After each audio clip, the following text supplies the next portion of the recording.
And I want to come back to Mr. Gadsden. I want to come back to James here. And James, you have played, with multiple generations of musicians, multiple generations of genres.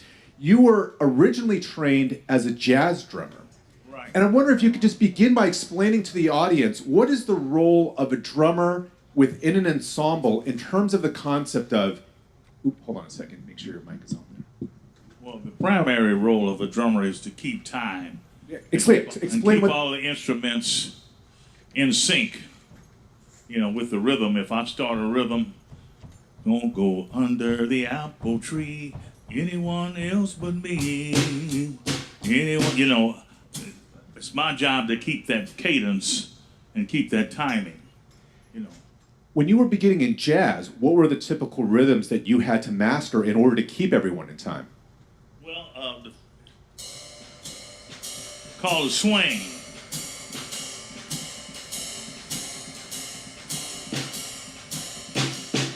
And with my left hand, we played different patterns.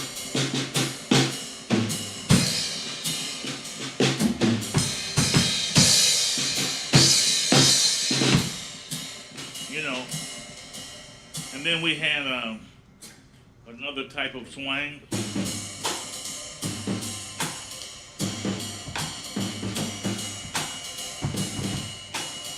That was a little,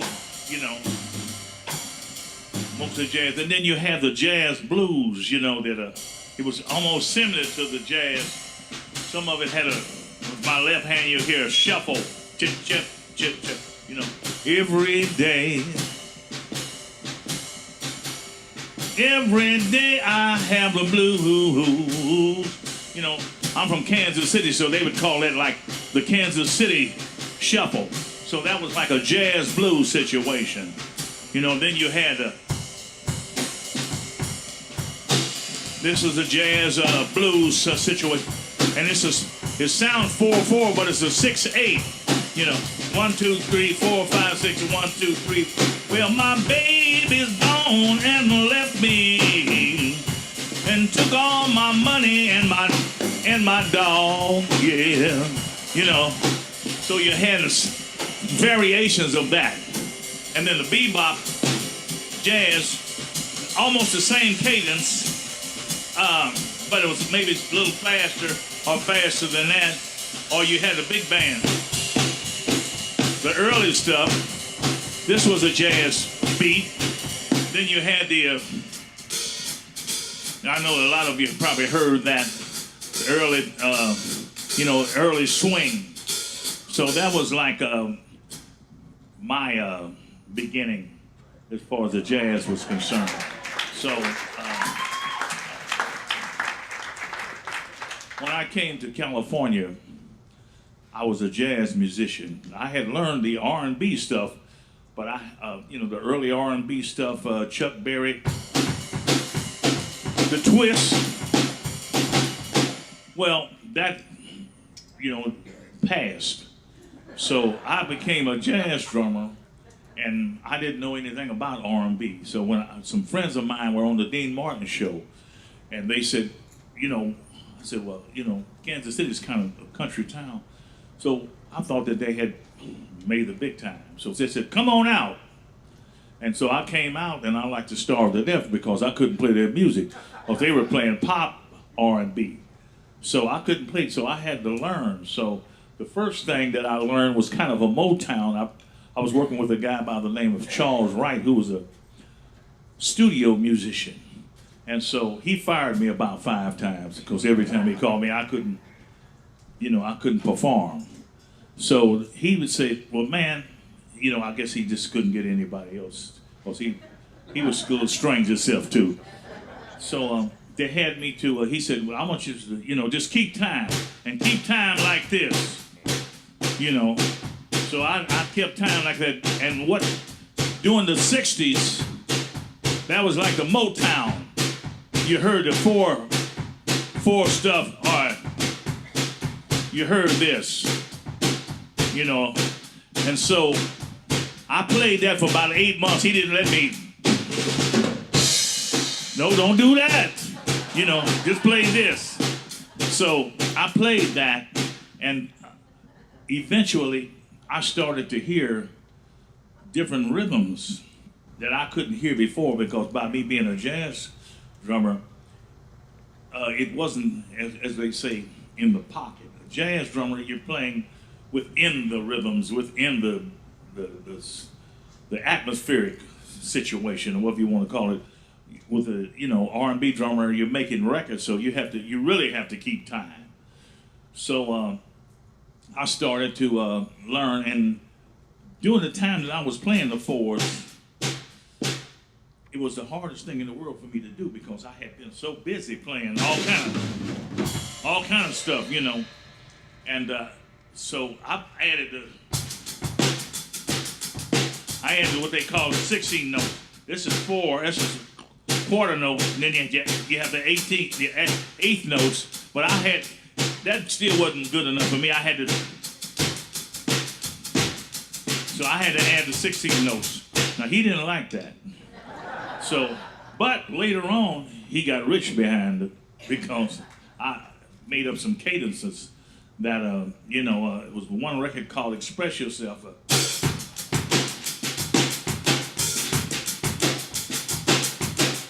He made a lot of money off of that. He didn't like, that he didn't like at first, but I had to be more creative because of, the drums, you got all these drums up here and you got these cymbals and stuff. And so just for me to do that, it was just too boring for me. James, I'm wondering, because you're basically offering us two different ideas of the role of the drummer in rhythm, which is either playing in the pocket or outside of it. Do you have a personal preference of the style that works for you the best?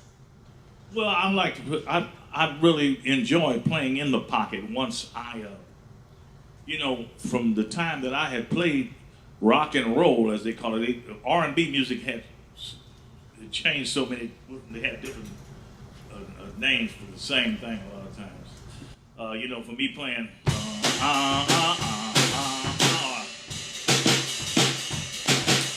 twist or something, it changed, so it got very intricate and it had more happening. So I enjoyed that more so than the jazz.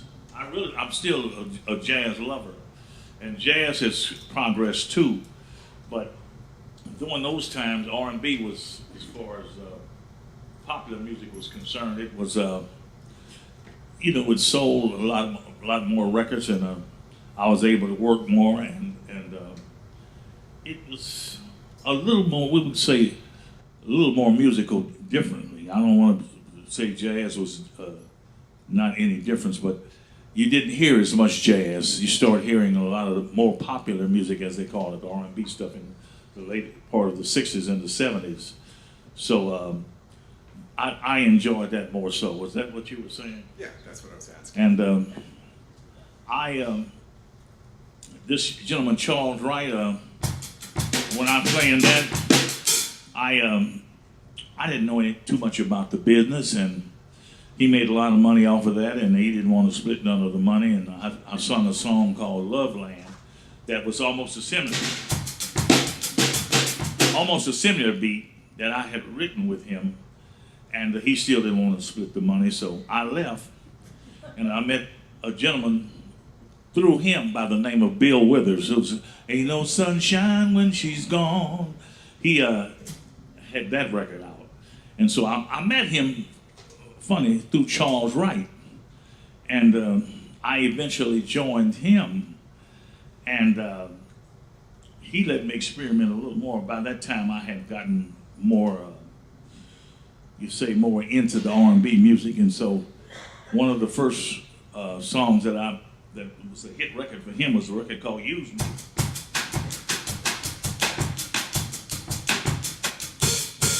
You feel like move, and if you keep on loving me, just keep on using me till you use me up. That was a big record for him.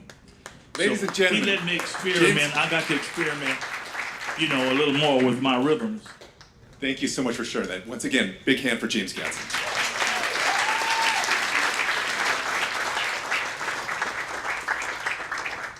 In the bit of time that we have left with the entire panel up here, because I want Kambalachi to be able to close us out with some music, but I want to ask each person on the panel a question that comes up a lot, and I think it's the idea that rhythm is universal. And you hear this phrase used quite a bit, and I'm wondering if each of you can speak from your own area of expertise and experience, if you will, whether or not you agree with that, and what is if it is universal, what makes it universal, and if it's not universal, then what would be sort of some of those differences. Why don't we have actually Kambalachi begin with that? Is rhythm universal? Rhythm, universal, yes, and we're losing it by using cell phones and driving those cars in traffic. There's no rhythm. You used to walk to go to school, you used to walk to go to work, you used to have conversations with rhythm. Language has rhythms. Now we text most of the time. Facebook, Twitter, all that is you can see it in two ways. So yes, we have a universal rhythm, which is our heart. Some of us, according to all the science, you see how it moves through the day, but we need to take care of it. We're not taking care of our rhythm. So I guess that would be my reflection. James, what do you think? Is rhythm universal? Definitely. Rhythm. People speak different languages, but rhythm is always the same. Even the music that they write out, everybody can understand each other's music, you know. And it's so wonderful the time that I've been to the different countries. And, you know, we in America, we manufacture more music than anybody else in the world. But we're appreciated more in the other countries, you know. So, yes, it's definitely universal. Okay, I won't take the totally contrary position, but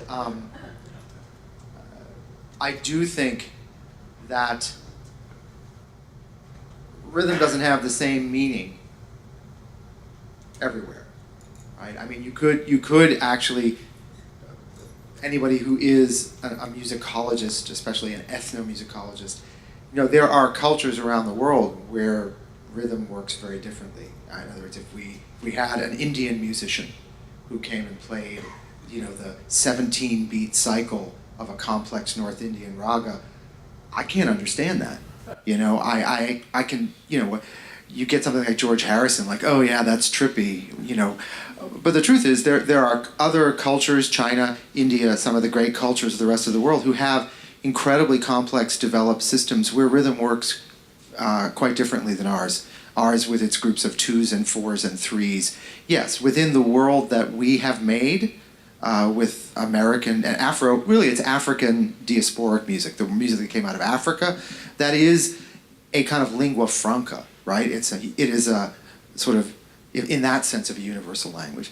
The only other thing I would say is that what I was trying to point out was the way that we choose to move through time is socially constructed, right? That the question of what's natural is always important, but we live in culture and civilization, and so we, you know, I'm like, if you want to use the tablet, okay, you know, you have to take the consequences. But the truth of the matter is, everything we do in life is some compromise between some notion of the natural, what our bodies want, and the cultural, which is what our, you know, in a sense, our civilization decides to value. So that's going to be different at every time and place. For these circadian rhythms, these are universal. It's literally coded in human DNA. And furthermore, as far as we can tell, all plants and animals, even single-cell organisms that you find in swamps or, you know, ponds or whatever, will have this not exactly the same set of genes, but some endogenous 24-hour timing loop. So in almost all life on Earth, this timing system that I study is found. Another question, and anyone on the panel, and including everyone, if they want to answer this, is one of the things that I think ties in what everyone's had to say is about how rhythm is both produced within the body, in terms of we make rhythm, right? Literally, we've seen this examples from here, but also that our body experiences rhythm, and I think some of the points that have been made on this side as well. And I'm wondering for each of you individually, because all of you are invested in your personal, professional lives with some notion of rhythm. What was the initial experience or inspiration that sort of led you down this path? Let's work backward, and Christopher, have you start. Like, what got you interested in this quality of rhythm? Lack of sleep. Insomnia, and trying to figure out what the heck to do about it without taking a lot of drugs.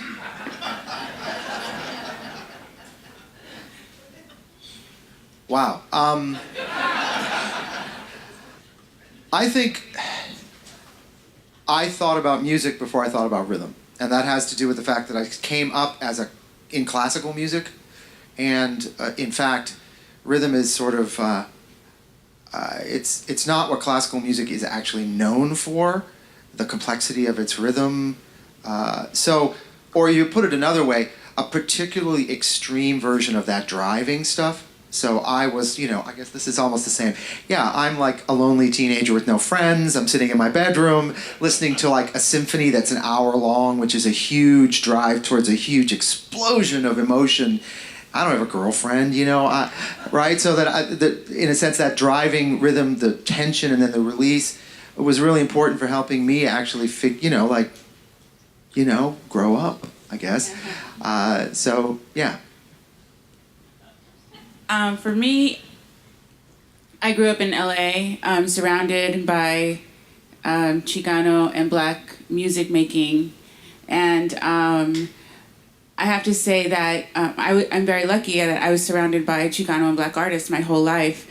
But I also feel like when I heard specific groups, like when I heard Los Lobos for the first time, I connected with it, and even though I never heard some of the music, and I'm not from Mexico, my parents aren't, and neither are my grandparents. I've been here for a long time, but something in me connected with it, and I almost feel like it was cellular. It was down to a cellular level, that it brought tears, it brought joy that I had never experienced. And I think that has been my draw to this, and it's very natural for me. It's very, when I went to Veracruz for the first time and experienced the fandango, it feels like home. It feels like you're coming back home.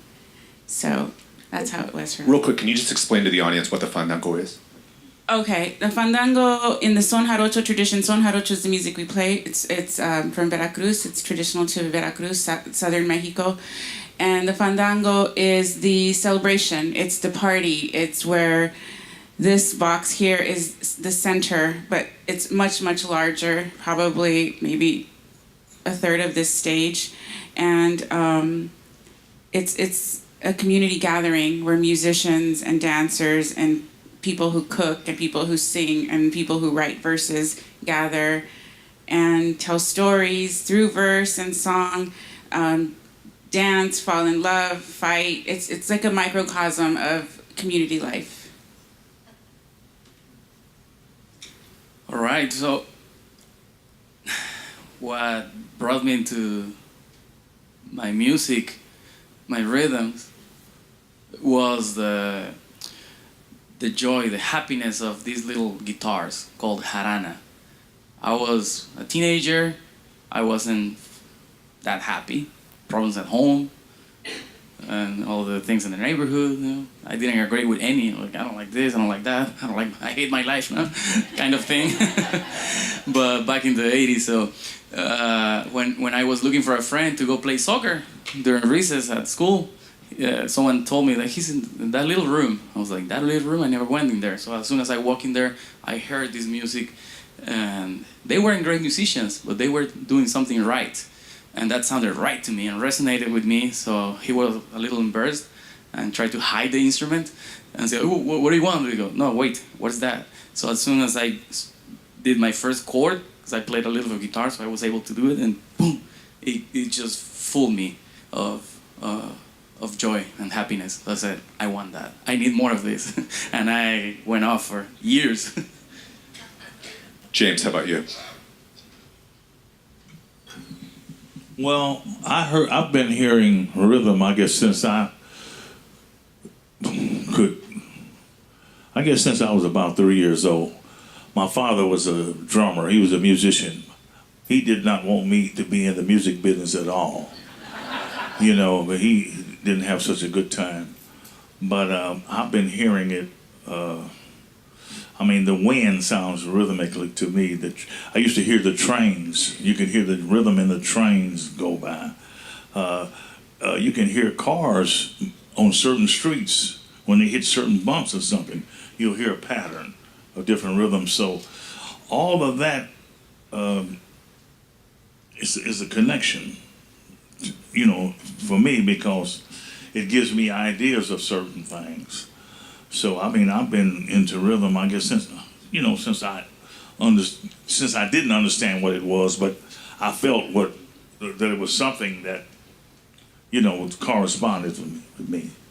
So We opened this second half with James, and I wanted to close it with Cambalache. And one of the things I wanted to ask each of you is, when I first saw a performance of Jarocho, the first thing that drew my eye, just because it was at eye level, was the guitar. And so I expected it to be a very melodic music, which of course it is, but I was not expecting how percussive it is. And so, we saw this earlier, we're about to see it in your performance, but so much of the music tradition is built around percussion and rhythm. It's not just about sort of playing melodies. And can you talk a little bit about the importance of rhythm and percussion within the tradition itself?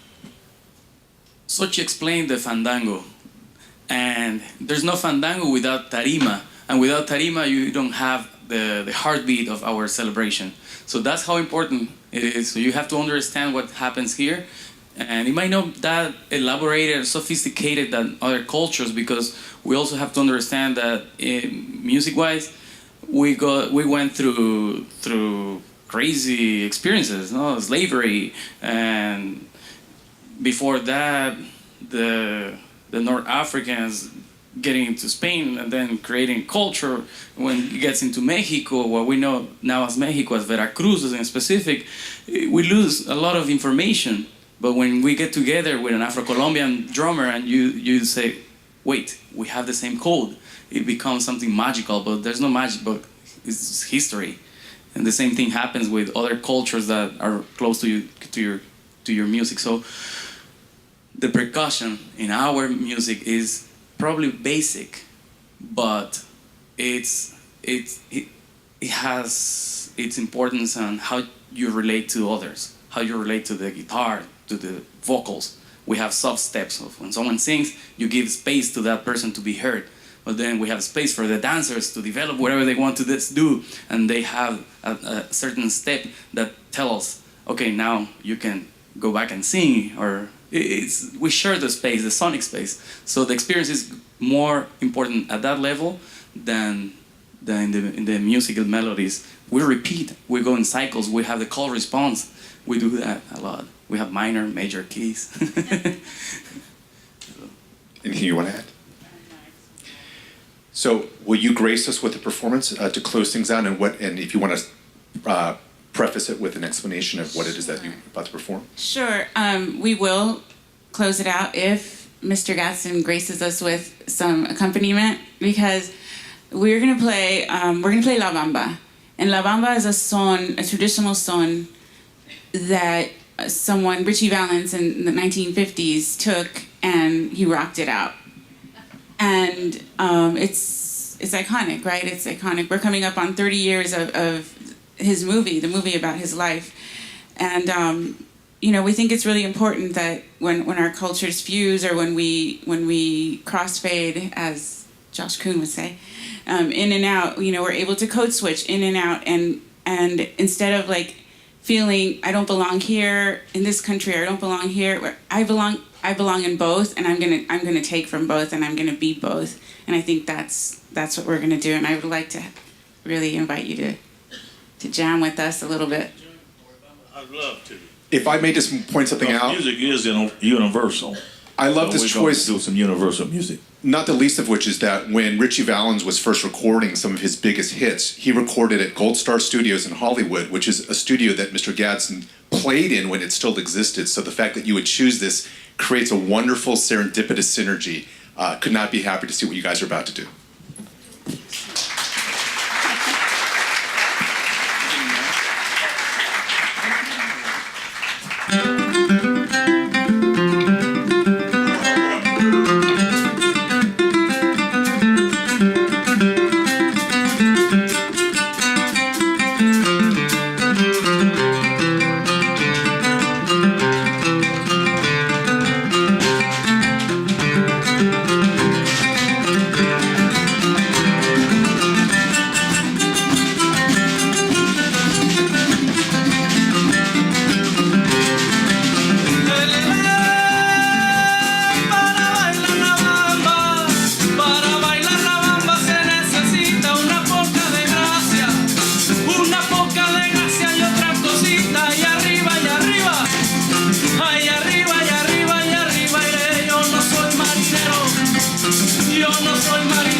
se cante la bamba.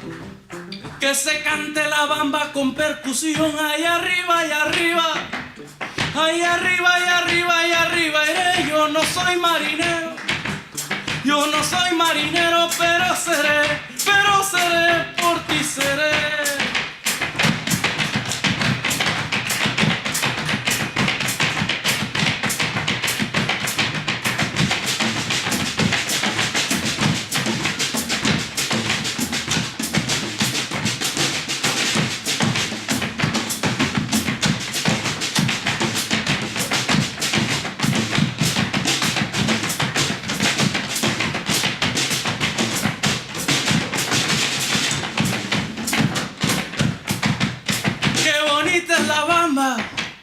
Qué bonita es la bamba cuando la ves siendo muy bien tocada, aquí con James, ahí arriba, ahí arriba, ahí arriba, ahí arriba, ahí arriba, iré. Yo no soy marinero, por ti seré, por ti seré, por ti seré.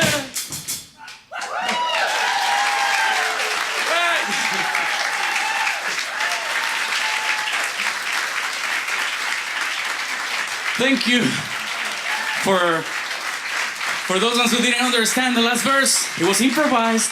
I was saying how beautiful is La Bamba when we play it with James. Beautiful, man. Thank you. One more time. That's showing being universal. This is the first time that we played together today. But this goes to show you that music is universal. You know, we're able to speak to one another in a positive vibe. You know, so that was great. One last time, I want to thank James Gadsden, Cambalache, Dr. Robert Fink, Dr. Chris Cowell. Thank you all for coming out. And thank you, Oliver. He's fabulous. He gets his gold watch this year, I have to say. And by the way, come back on October 22nd because Ruben Martinez will be here. He's an Emmy-winning journalist, performer like their caliber. He has played in Ford's Theater in Washington, D.C. He will be performing as we talk about timeless space and values through storytelling, from science fiction, through fantasy, through journalism today. Give him another hand.